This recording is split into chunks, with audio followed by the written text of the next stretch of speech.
Dakle, ozimi lan, manje problema s korovima, jeftinija proizvodnja i naravno veći prinos. Pozdrav iz Logineka. Evo nas na jednoj od naših parcela ozimog lana u Novom Kneževcu, dakle sever Banata. Na prvi pogled neka zelena livada, ništa posebno. A u stvari radi se o vrlo zanimljivom usevu koji nam donosi ukupan prihod i 2000 eura po hektaru uz minimalne troškove. Šta su minimalni troškovi? Setva i žetva i ništa između u organskoj proizvodnji. Kako je to moguće? Pa ajde zajedno da vidimo kako je to moguće. U agroekološkim uslovima Srbije lan je usev izuzetno skromnih zahteva. I to kako kada je u pitanju zemljište na kojem se gaji, tako i po pogledu preduseva. Dakle, može da se gaji na svim tipovima zemljišta. Ono što ne podnosi su prevlažena, zabarena zemljišta. Što se tiče preduseva, dobro uspeva posle svih preduseva. Naravno, najbolji predusevi su leguminoze, strna žita, ali može da se gaji i posle suncokreta, koji je poznat kao nezgodan predusev, što je bio slučaj upravo na ovoj parceli.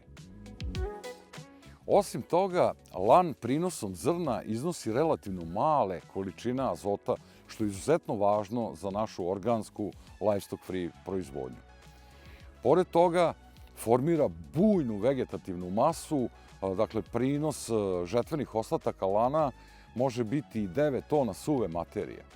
Ova suva materija je bogata vlaknima, ligninom i kada se unese u zemljište, relativno se sporo mineralizuje, sporo se razgrađuje, što ima izuzetno lekovito dejstvo na naše zemljište, jer upravo on je kultura koja će nam povećati sadržaj humusa u zemljištu.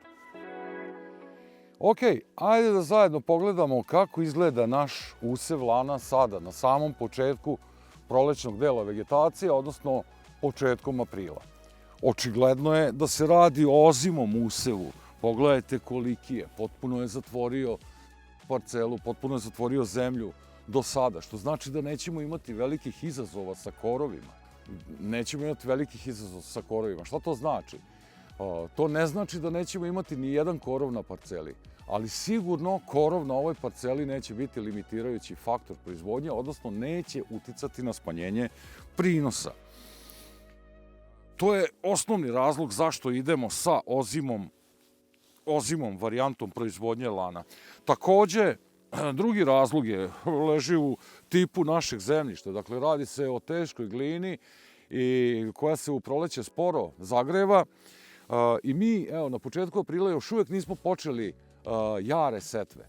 Dakle, mi imamo usev lana koji je sada u fazi intenzivnog porasta, a da idemo sa jarim lanom, tek sada bi ga sejali.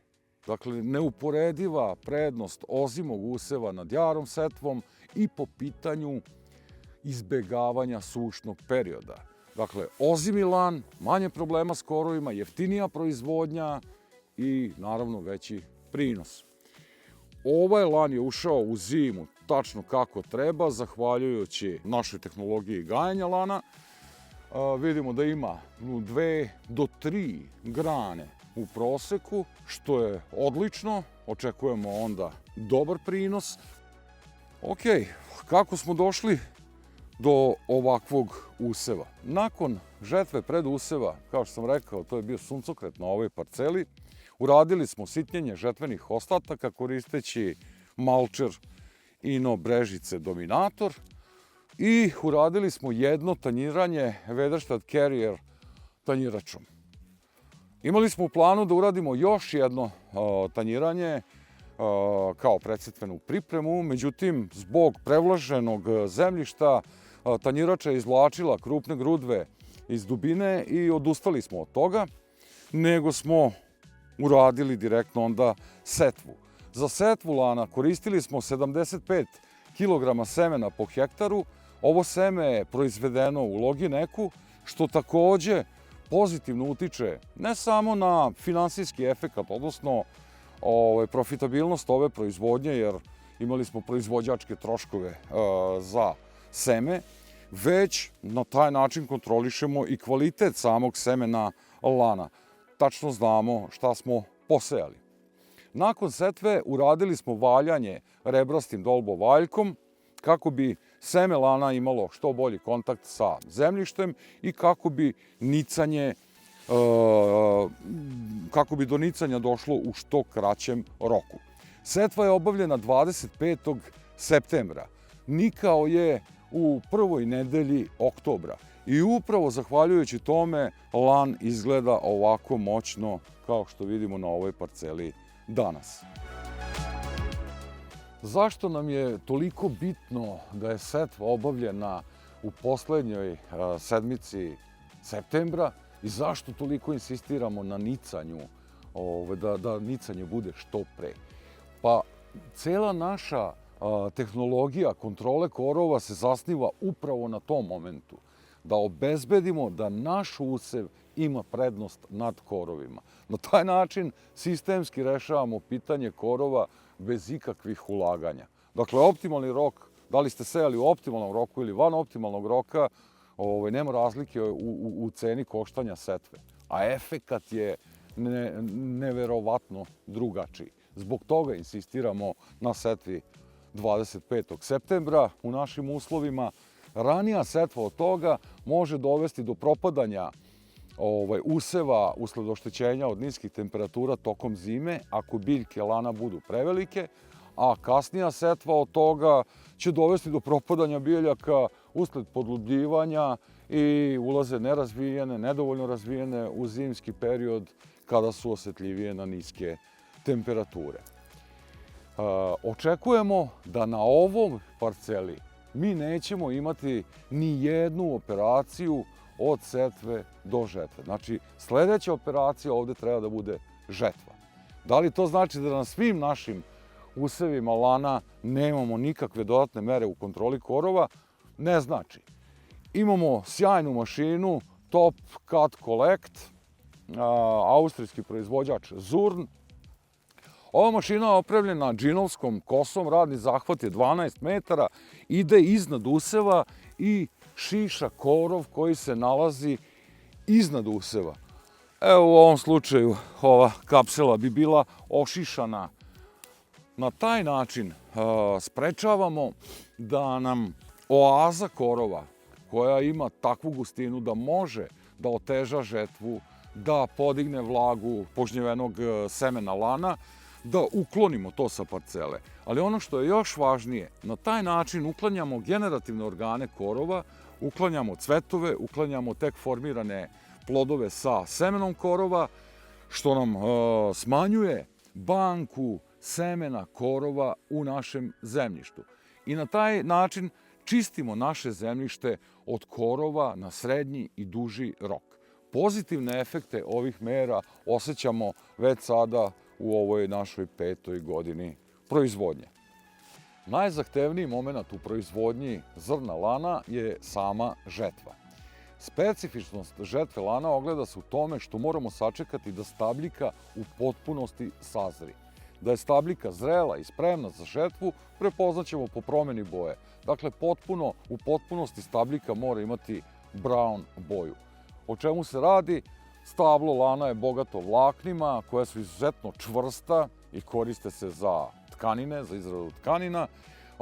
Ova vlakna se tokom žetve namotavaju na radne organe kombajna i mogu dovesti do kvara, do propadanja ležajeva i oštećenja kombajna.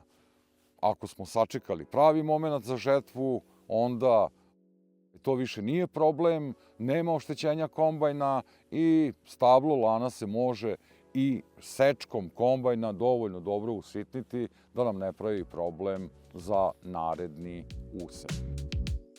Seme lana obiluje vitaminima, mineralima, omega-3 masnim kiselinama i zato se koristi u ljudskoj ishrani preko 5000 godina.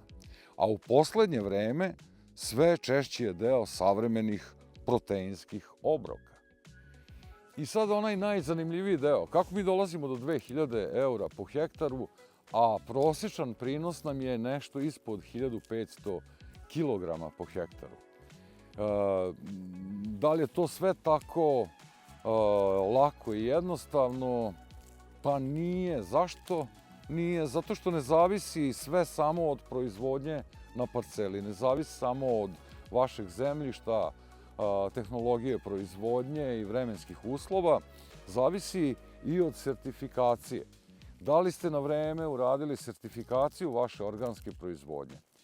Ono što je nama otvorilo vrata najkvalitetnijim evropskim tržištima su standardi kao što su BioSwiss za švajcarsko tržište, EU Organic se naravno podrazumeva kao standard, ali posebno nam je dobro došao Naturland standard. Dakle, standard Nemačke za organsku proizvodnju i tu smo stvarili najbolju cenu u plasmanu našeg zrna ozimog lana. Cena konvencionalnog lana, dakle zrna lana proizvedenog u konvencionalnom sistemu, iznosila je svega 600 eura po toni. Cena organski sertifikovanog lana je bila prošle godine od 900 eura pa naviše. Međutim, ukoliko imate BioSwiss standard, ukoliko imate Naturland standard, onda ste mogli za vaš lan dobiti i preko 1200 eura za tonu. A ukoliko uz to možete da dokažete da je vaš lan bezglutenski, odnosno da nije kontaminiran zrnima glutenskih useva kao što su pšenica, raž, ječam, onda smo dobijali i preko 1300 eura po toni. I upravo je u tome caka. Dakle, od preko 900 do preko 1300 eura je ogromna razlika. Tehnologija gajanja je identična, troškovi proizvodnje su identični, međutim treba vam kvalitetan kupac, kvalitetno tržište. Ako ti se sviđa ova naša priča o proizvodnji zrna ozimog uljanog lana, baci like, zaprati kanal, podelit ćemo i druge priče, naše iskustvo iz proizvodnje drugih useva. Podelit ćemo naše metode održive organske proizvodnje. Do sledećeg viđenja pozdravlja vas Čika Đura.